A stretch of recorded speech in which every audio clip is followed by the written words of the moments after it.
ผู้ฟังกำลังให้เกียรติรับฟังสถานีวิทยุเจียงใหม่มหานคร FM 107.25 เมกะเฮิรตซ์อันดับต่อจากนี้ไป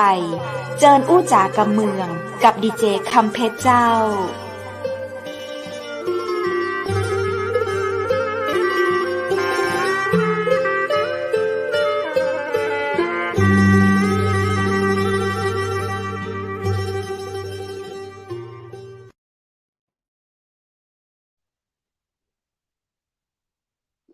สวัสดีเจ้าสวัสดีคุณผู้ชมที่ฮักและกระเติงหาจะนักนะเจ้า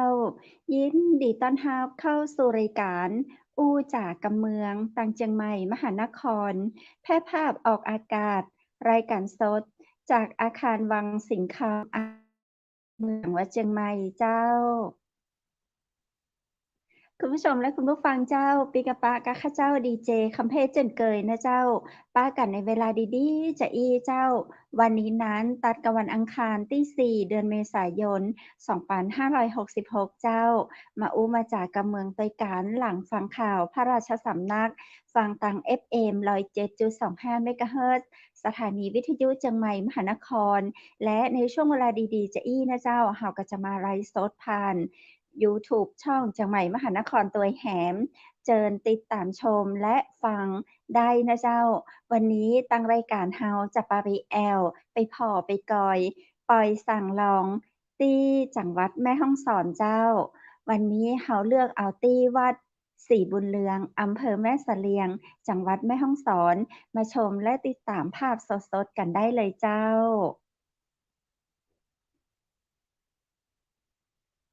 คุณผู้ชมและคุณผู้ฟังเจ้างานบวชลูกแก้ว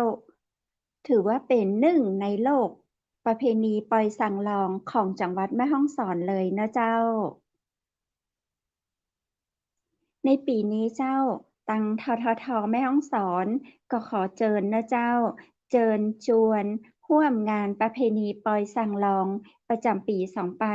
2566เจ้าซึ่งถือว่าเป็นประเพณีปอยสั่งลองเป็นมนต์เสน่ห์หนึ่งในงานประจำปีเรื่องจื้อของชาวไทยใหญ่แห่งเมืองใส่หมอกซึ่งนอกจากจะมากไปด้วย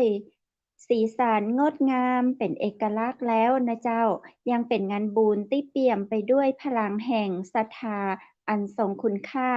และได้ขยายไปสู่พื้นที่ต่างๆอาทิจังหวัดเชียงใหม่จังหวัดเชียงรายโดยจังหวัดแม่ฮ่องสอน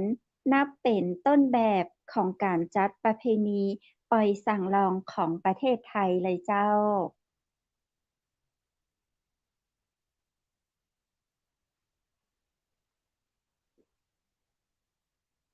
ดนตรีเงียบๆเนาะ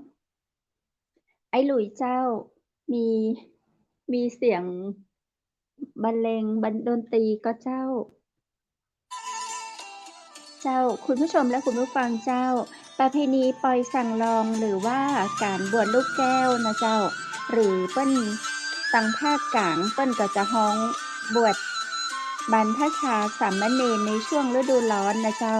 ก็จะจัดขึ้นปีละเตื้อเนาะกุปีนะเจ้าเปิ้นก็จะจัดขึ้นระหว่างเดือนมีนาคมเดือนเมษายนนะเจ้าซึ่งก็จะเป็นในช่วงว่างเว้นจากการทำนาแล้วก็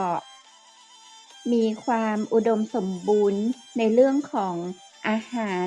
และก็เป็นช่วงที่ละอ่อนเยาวชนเจ้าเปิ้นปิดเทอมตัวยเนาะในช่วงนี้เพื่อให้บุตรหลานได้ศึกษาเรียนรู้พระธรรมรวมถึงได้เจริญจิตภาวนาแล้วก็ใช้เวลาว่างให้เกิดประโยชน์นะเจ้าคุณผู้ชมและคุณผู้ฟังเจ้าการได้บวชสั่งลองเป็นความเชื่อของชาวไทยใหญ่ที่ได้ยึดถือปฏิบัติและสืบทอดกันมาเป็นเวลาจ้านานซึ่งมีความเชื่อว่าจะได้รับอานิสงส์ผลบุญสูงสุดจนกลายเป็นหนึ่งในประเพณีที่ทรงคุณค่าของจังหวัดแม่ฮ่องสอนเจ้า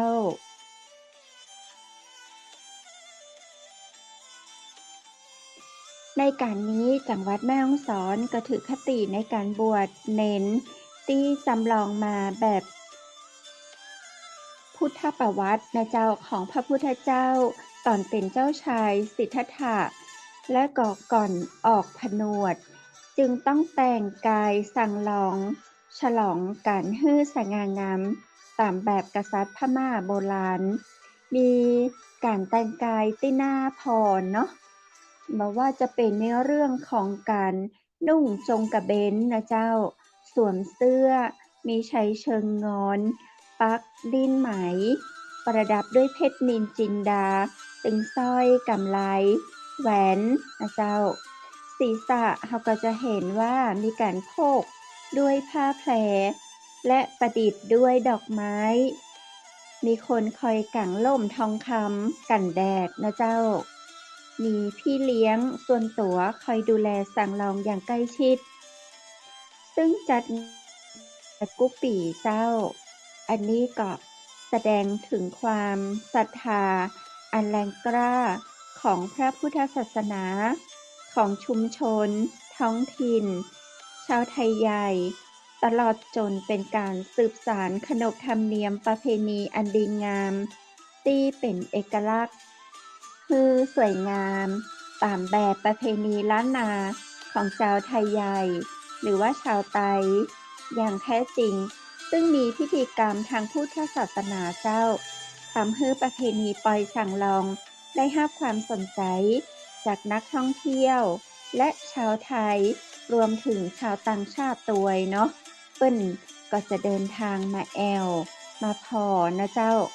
มาท่องเที่ยวที่จังหวัดแม่ฮ่องสอนพร้อมกับการร่วมทำบุญสืบสานงานประเพณีดังกล่าวนี้นะเจ้าโดยในปี 2566 นี้เจ้าในพื้นที่จังหวัดแม่ฮ่องสอนมีกำหนดจัดงานประเพณีปอยสั่งลองในหลายพื้นที่ของจังหวัดแม่ฮ่องสอนเจ้า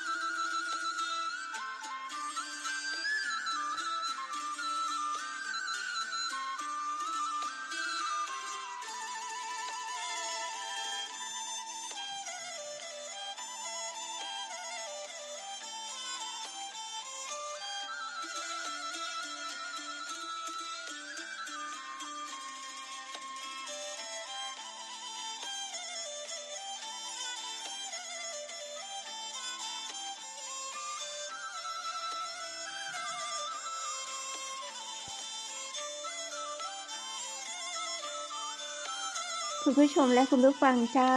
คุณผู้ชมกำลังชมภาพของการแห่ขบวนปอยสั่งลองนะเจ้าตามกำหนดการประเพณีปอยสั่งลองนั้นนะเจ้าเปิ้นก็จะมีกำหนดการอยู่3วัน4วันปุณะนะเจ้าเดี๋ยวเรามาเริ่มติดตามชมแล้วก็ฟังกันเลยเนาะว่าวันแรกนะเจ้าวันแรกนั้นเปิ้นก็จะฮ้องว่าวันรับสั่งลองนะเจ้าในการฮับสั่งร้องในเจ้าวันนี้นั้นเจ้าภาพสั่งร้องเปิ้นก็จะนำบรรดาเด็กชายไปวัดนะเจ้าเพื่อแต่งชุดสั่งร้องด้วยการนุ่งจงกระเบนสีสดใสแล้วก็จะปล่อยชายด้านหลังยาวจับปลีบคาดด้วยเข็มขัดนาคหรือว่าจะเป็นเข็มขัดเงินเข็มขัดทองเนาะจากท่านก็จะสวมเสื้อแขนกระบอกโค้งงอนเสื้อปักฉลุลายดอกไม้สีต่างๆศีรษะก็จะโพกผ้านะเจ้า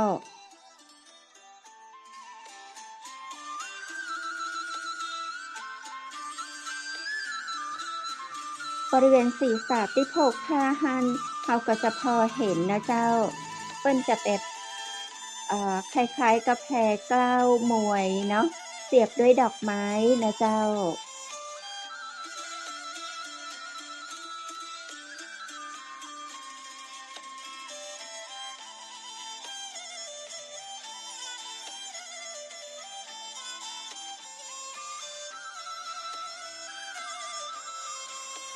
ดอกไม้ที่ประดับบนศีรษะนั้นเราก็จะเห็นเนาะจะมีดอกเอื้องคำหรือว่าดอกไม้อื่นๆนะเจ้าจะเห็นสังรองของเฮาแต่งหน้าตัวยเนาะสังรองเพิ่นก็จะแต่งหน้าเขียนคิ้วทาปากสีแดงแล้วก็สวมถุงเท้าสีขาวนะเจ้าถือเป็นการแต่งตัวของอาลองเต็มตัวนะเจ้าจากคันพระสงฆ์เพิ่นก็จะฮื้อศีลฮื้อพรอบรมสั่งสอนเจ้าจากนั้นก็จะมีตาแปะนะเจ้าตาแปะสังรองหรือว่าคนที่เปิ้นจะฮื้อสังรองขี่คอเนาะเปิ้นจะฮ้องว่าตาแปนะเจ้าตาแปก็จะนำสังรองไปนมัสการสถานที่ศักดิ์สิทธิ์ศาลเจ้าพ่อหลักเมืองศาลหลักเมืองเจ้าคณะจังหวัดแล้วก็ญาติผู้ใหญ่ที่เคารพนับถือในขบวนเจ้าก็จะมีทีค้ำหรือว่าร่มทองคำนะเจ้ากางก้านบังแดดเพื่อสั่งรอง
เจ้า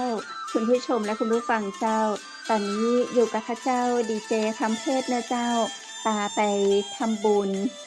งานปอยสังรองตี้จังหวัดแม่ฮ่องสอนนะเจ้าเนาะตะกี้เราได้ฟังเรื่องของปอยสังรองในวันแรกเรามาติดตามในวันที่2กันนะเจ้าในวันที่2นี้เป็นฮ้องว่าวันแห่ครัวลูนะเจ้าวันแห่ครัวลูก็ถือว่าเป็นวันแห่งเครื่องทยทานเจ้า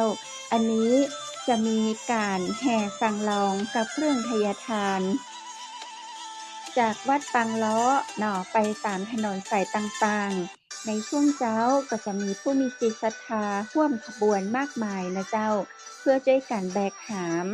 เครื่องอัฐบริขารเครื่องทยธรรมตึงน้อยตึงใหญ่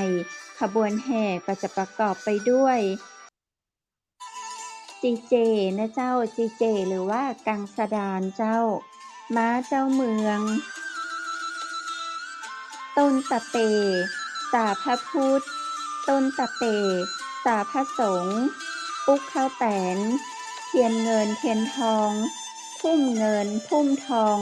อู่ตองปานตองหม้อน้ำตาอัฐบริขารดนตรีประคมนะเจ้าเสียงจะดังกึกก้องม่วนงันสันเล้าละเจ้าแล้วก็จะมีขบวนแห่สังรองโดยฮื้อสังรองขี่คอพี่เลี้ยงซึ่งเปิ้นฮ้องว่าตาแป่สังรองเจ้า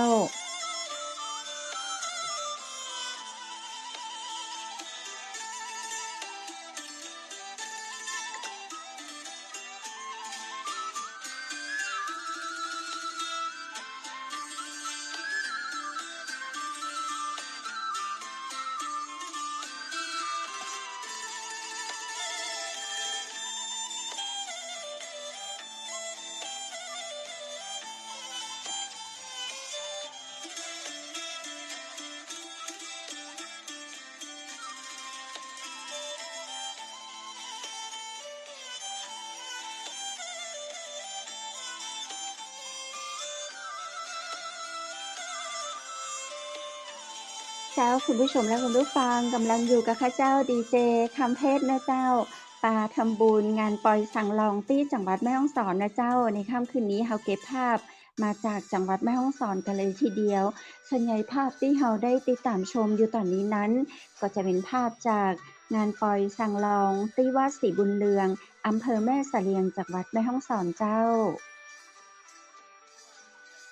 ตะกี้เล่าสู่กันฟังนะเจ้าว่าวันแรกนั้นเปิ้นจะมีการเตรียมนะเจ้าวันที่2เป็นวันแห่ครัวลูอย่างที่เล่าสู่กันฟังเมื่อตะกี้นี้ในการแห่ครัวลูนี้นั้นนะเจ้าเปิ้นก็จะฮื้อสั่งลองขี่คอพี่เลี้ยงที่เฮาฮ้องกันว่าตาแป่สั่งลองเนาะมีกรดท้องหรือว่าทีค้ำแบบพม่านะเจ้าเอาไว้บังแดดตอนเย็นก็จะมีการแสดงมหรสพตามประเพณีเจ้ามีตามวัดต่างๆเนาะแล้วแต่วัดไหนบ้านไหนคือกับประชาชนชุมชนนั้นได้ร่วมนะเจ้าจากวันที่2เราจะไปติดตามว่าวันที่3ของงานปอยสั่งร้องเป็นจะใดนะเจ้า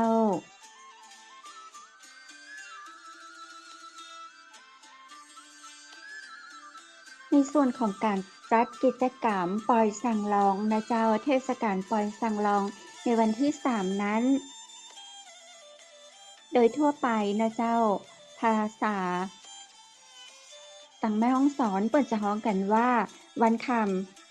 ามสร้างนะเจ้าหรือว่าวันลูอันนี้ก็จะเป็นวันบรรพชาแล้วนะเจ้าเป็นวันบรรพชาสามเณรและถวายเครื่องทยทานแก่ภิกษุสามเณรสุมาตเจ้าแก่ภิกษุสงฆ์และก็เลี้ยงอาหารไตแก่ผู้ที่มาร่วมงานก็จะเป็นอันเสร็จพิธีเจ้าคุณผู้ชมและคุณผู้ฟังเจ้าโดยมีกำหนดจัดงานประเพณีปอยสังลองในพื้นที่ต่างๆของจังหวัดแม่ฮ่องสอนมีมาตั้งแต่เดือนมีนาคม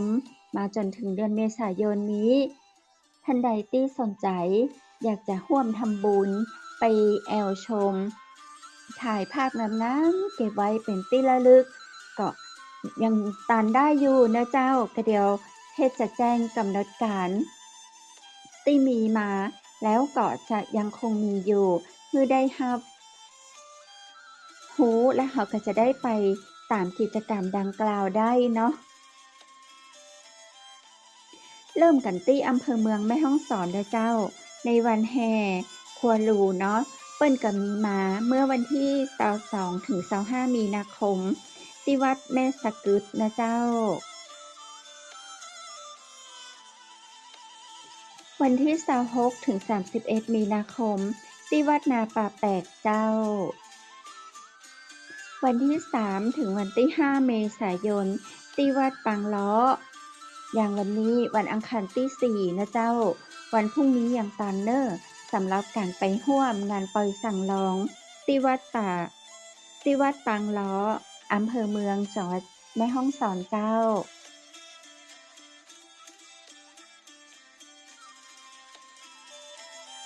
และวันที่3ถึงวันที่5เมษายนนอกจากที่วัดปางล้อแล้วนะเจ้าก็ยังมีที่วัดห้วยขานอำเภอเมืองแม่ฮ่องสอนนะเจ้าวันที่22ถึงวันที่24เมษายน2566เจ้าจะมีงานปอยสังลองที่วัดในสอยอำเภอปายนะเจ้าวันแห่ครัวหลูคือวันที่23เมษายนเจ้าวันที่3ถึง5เมษายนที่วัดป่าขามวันที่5ถึงวันที่7เมษายนที่วัดแม่นาเติงไหนนะเจ้าอำเภอปายจังหวัดแม่ฮ่องสอนเจ้าวันที่29เมษายนถึงวันที่2พฤษภาคมที่วัดม่วงซ้อยนะเจ้า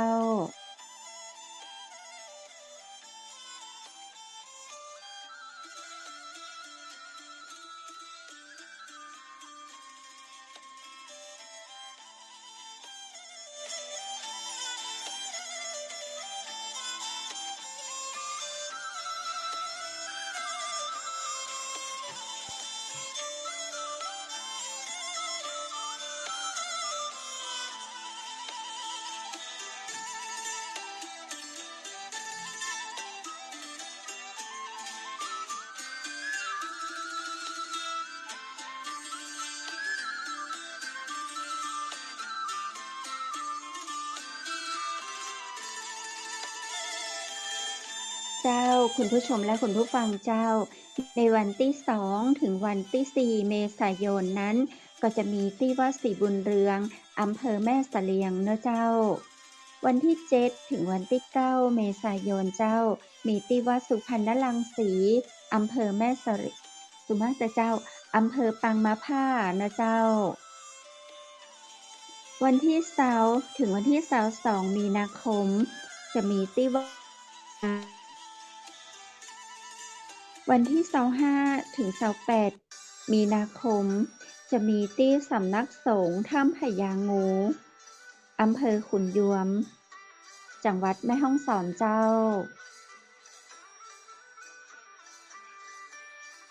วันที่29ถึงวันที่1เมษายนที่วัดต่อแพอำเภอขุนยวมเนาะเจ้า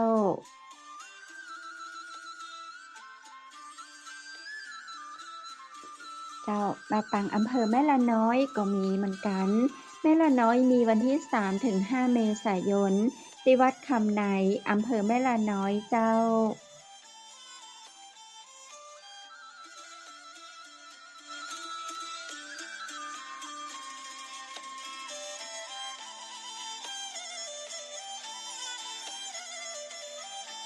วันที่5ถึงวันที่8เมษายนจะมีที่วัดดอยแก้วนะเจ้า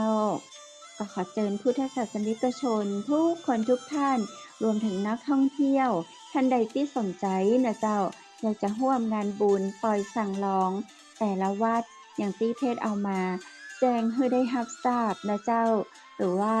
สนใจจะได้ฟังบักตันมากอฟังวันหลังในรายการเชียงใหม่มหานครผ่านตั้งช่อง YouTube ของเชียงใหม่มหานครก็ได้นะเจ้าซึ่งในภาพที่เราได้เห็นในวันนี้นั้นเป็นภาพสดจากวัดศรีบุญเรืองนะเจ้าช่างภาพของเราคุณกรมงคลสำริดพลโชคได้เก็บภาพมาไว้ให้เราได้ติดตามรับชมอนุโมทนาสาธุแต่กันนะเจ้าคุณผู้ชมและคุณผู้ฟัง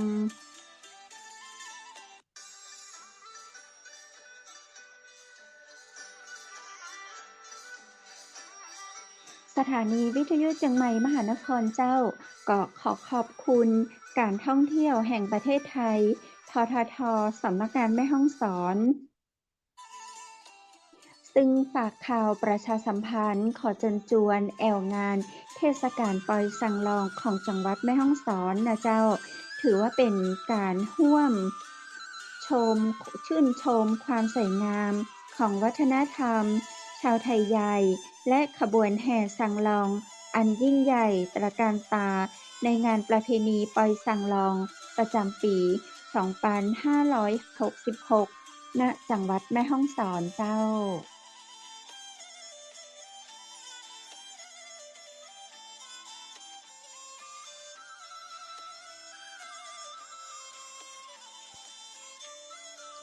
คุณผู้ชมและคุณผู้ฟังท่านใดสนใจสอบถามรายละเอียดเพิ่มเติมได้เนอติดต่อได้เจ้าที่ทททสำนักงานแม่ฮ่องสอนเลขที่4ถนนราชธรรมพิทักษ์ตำบลจองคำอำเภอเมืองจังหวัดแม่ฮ่องสอน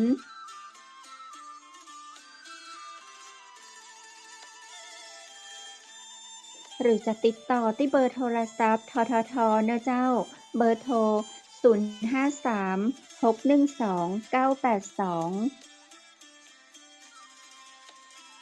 หรือติดตามทางเฟซบุ๊กทททสำนักงานแม่ฮ่องสอนได้เจ้า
เจ้าคุณผู้ชมและคุณผู้ฟังเจ้าวันนี้ได้ปากคุณผู้ชมได้ไปพอกอยนะเจ้าได้บุญตัวยการอนุโมทนาสาธุนะเจ้ากับงานบุญงานตานดีๆจะอีเนาะวันหน้าวันหลังนะเจ้าทางทีมงานจังใหม่มหานครเฮาจะปาคุณผู้ชม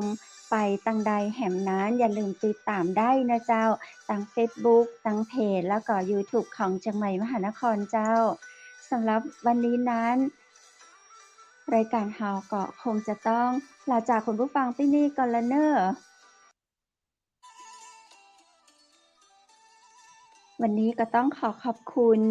พระอาจารย์รัตนยาโนจากพุทธอุทยานสวนบุรณะรักธรรมตำบลแม่แลมอำเภอแม่ริมจังหวัดเชียงใหม่และขอขอบคุณโรงแรมแม่เสลียงเวียงงามเปิดบริการตลอด24ชั่วโมงนะเจ้าแอลเหนือแอลหนาวสำรองจองห้องพักได้ที่0536214444เจ้าขอขอบคุณน้ำผึ้งแท้น้ำผึ้งตราสารวินเจ้าน้ำผึ้งจากธรรมชาติ 100% บริการส่งทั่วไทยนะเจ้าถามได้ที่0826166889และวันนี้ขอขอบคุณแสงประเสริฐโภชนาบริการอาหารโต๊ะจีนระดับ5ดาวทั่วไทยท่านใดสนใจเจ้าถามรายละเอียดกันได้ที่0904658589ขอขอบคุณบ้านสวนกรมงคลตำบลแม่แลมอำเภอแม่ริมจังหวัดเชียงใหม่และขอขอบคุณ AIS Fiber เน็ตดีทั่วไทยและวันนี้ขอขอบคุณภาพพิธีกรหญิงจากร้านผ้าพื้นเมืองชุดไทยใหญ่นะเจ้าขอบคุณคุณผู้ชมและคุณผู้ฟังที่ฮักทุกคนทุกท่านตัวเจ้าพรุ่งนี้ปิกกะป้ากันแฮมไวเนอร์สำหรับค่ำนี้ขอให้คุณผู้ชมและคุณผู้ฟังทุกท่านนอนหลับฝันดีราตรีสวัสดิ์เจ้า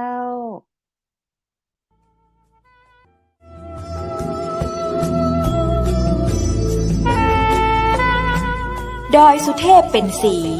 ประเพณีเป็นสง่าบุพชาติล้วนงามตานามลำค่านครพิงค์สถานีวิทยุเจียงใหม่มหานคร FM 107.25 เมกะเฮิรตซ์ขอส่งเสริมการท่องเที่ยวทุกมิติเจ้า